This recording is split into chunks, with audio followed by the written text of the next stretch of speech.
Welcome to the Weekend University's podcast. If you are hearing this, you are not currently subscribed to our premium membership and therefore only getting a partial version of this episode. If you'd like to hear the full version and access our master library of over 230 talks and interviews with the world's leading psychologists, professors and authors, along with CPD certification, transcripts, quizzes and unlimited access to recordings from our annual online conference, please go to theweekenduniversity.com/membership for more information.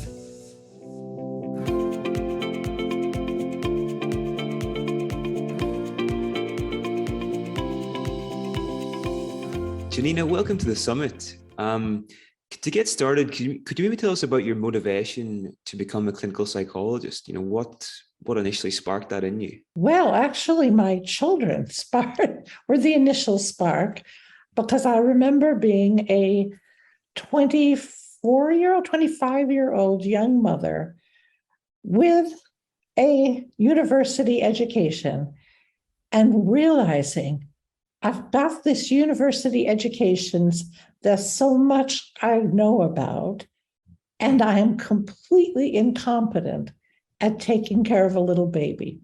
And then I had a very healthy thought, which I'm impressed by all many years later. I thought, I can't be the only mother in this position. There must be other mothers who also are prepared for all kinds of things, but they're not prepared for raising a child. So I decided, okay, I'm going to become a psychologist and I'm going to help parents with this very huge and overwhelming project of raising a child. Well, there you go. It took me many years from that point, because I wanted to wait until my children were a little older. No, that makes a lot of sense. And I was not expecting that answer, but there you go. and then probably, goodness, there's been a lot of years here. And then probably 15 years later, I made the decision to become a specialist in trauma. Fantastic. Yeah. Now, something I noticed from just our communications, Janina, was in your email signature, you have a quote from Václav Havel. I'm just going to read it out here, and I'd like you to tell me what this quote means to you. So, hope is an orientation of the spirit, an orientation of the heart. It is not the conviction that something will turn out well, but the certainty that something makes sense regardless of how it turns out. Could you maybe tell us about this quote and why this quote means something to you? Well, as you know, many survivors of trauma have lost all hope. They come to us and they say, I have no hope. How can I go on without hope? How can I work on myself if I have no hope? What if I don't believe in myself? And I always say, I used to say, well, you won't have any hope at the beginning. You'll have hope when you see things start to turn around. And then I found the Havel quote, and I realized that was even better than saying you don't have hope at the beginning. You have hope when you get somewhere, which is also true. But I realized that Havel was brilliant. He was absolutely right. Hope is the conviction that something good will come out of our most difficult struggles. 100%. Yeah. And very, very important, because when people are struggling, and they're often struggling for years and years and years, it's so important that they believe that there's meaning to that struggle. Definitely. It just to have that as a basic orientation and as an approach to life, I just think that's so important, Yeah, absolutely.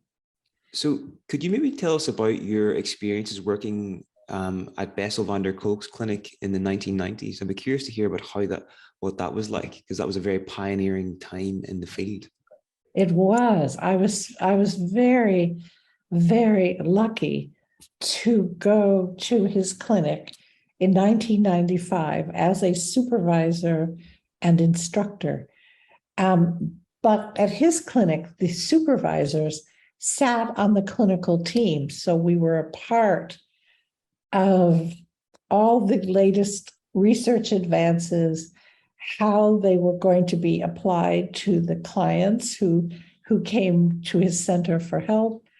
It was it was exciting. It was also a period where we realized that our old tools weren't going to work, right? Because starting in 1994, he wrote his very significant paper called The Body Keeps the Score. In 1994, everybody thought he was crazy as a loon. How could anybody think that the body has anything to do with mental illness? And he stuck to his guns, and on his clinical team, he would keep saying to us about various cases, he would say, "You must go to the body." But nobody knew how.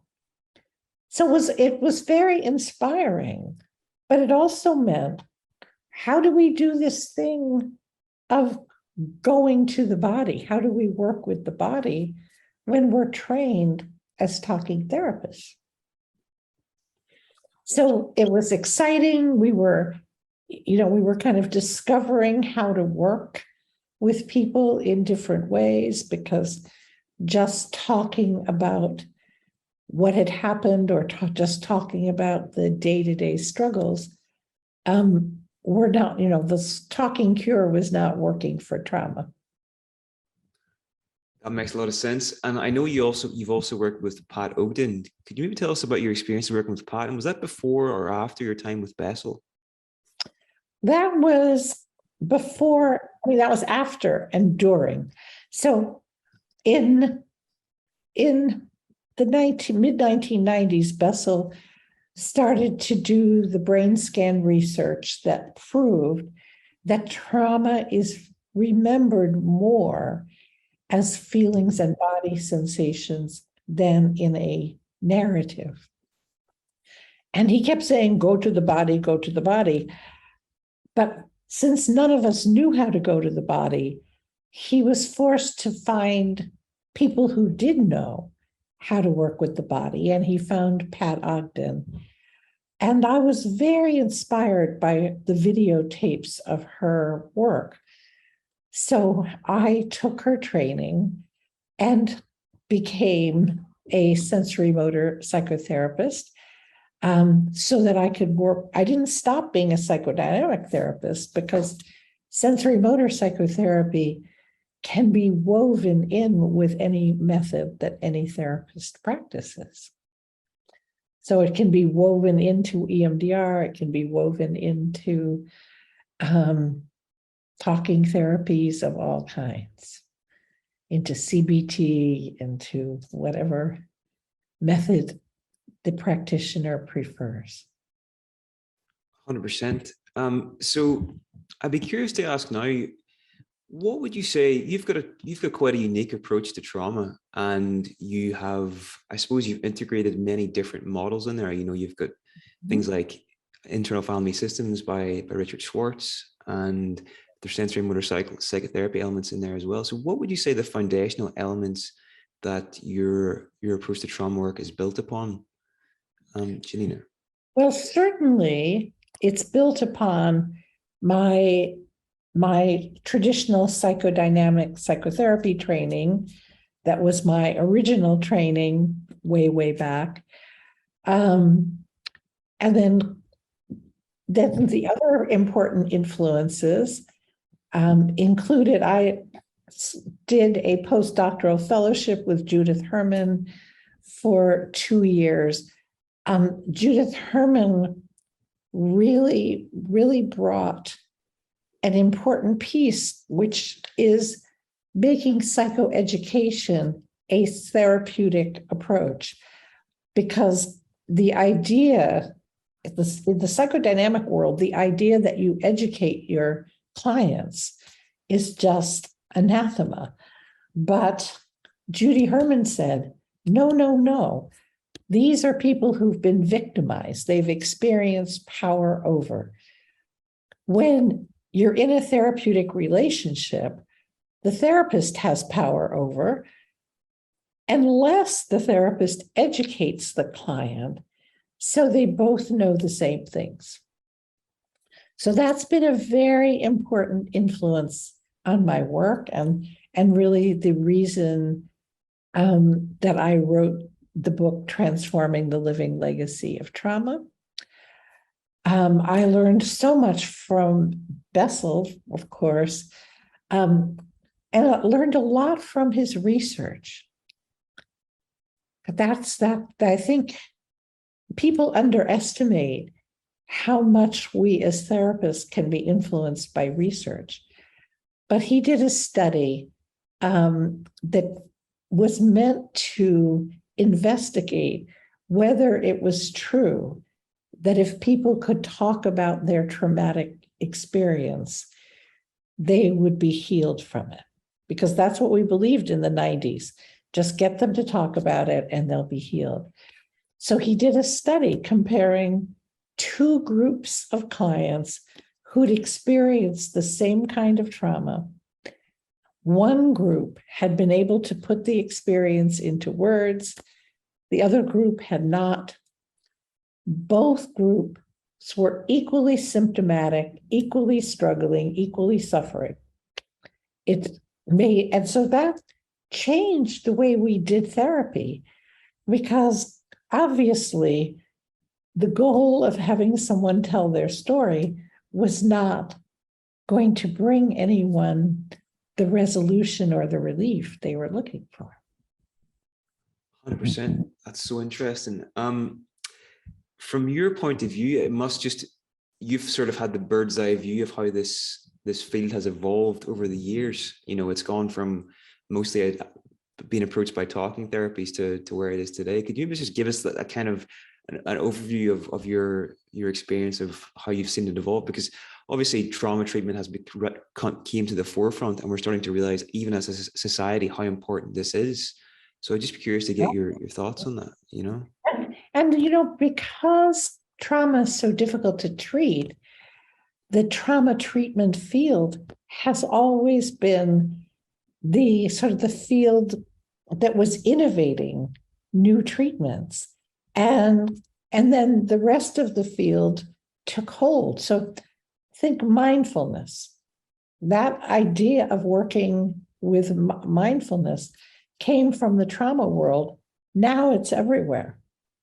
EMDR is everywhere now. Internal family systems is everywhere now. and so it's been very exciting. It's been like having a front row seat to the exploration of some distant planet we didn't know about. It's been wonderful. Fantastic. So I've heard you describe trauma as an adaptation, and a phrase I find really interesting is that we should be thinking of traumatic experiences almost as a red badge of honor. Is that right? And why do you think about trauma in this way? Not the experiences, but the symptoms. Symptoms. So what I believe is that the symptoms tell the story better than what we remember. Because the symptoms tell us what we took from those experiences, what the effects of those experiences are. And so, I try to help people understand how their depression helped them survive and adapt, how their anxiety helped them survive and adapt, how their loss of interest or emotion helped them to survive, so that they can appreciate that's part of the story. Learning to survive by giving up hope is brilliant, right? Because That saves so much energy rather than waking up each day hopeful and then having it squashed like a bug. So there are these adaptations, and it changes people's relationship to their hopelessness when they start to understand it as an ingenious strategy for surviving. Thank you for listening, and I hope you enjoyed the show. If you'd like to hear the full version, you can do so with the Weekend University Premium membership. This gets you access to our master library of over 230 talks and interviews with the world's leading psychologists, professors, and authors, as well as transcripts, CPD certification, quizzes, and unlimited access to the recordings from our annual conferences. For more information, please go to theweekenduniversity.com/membership.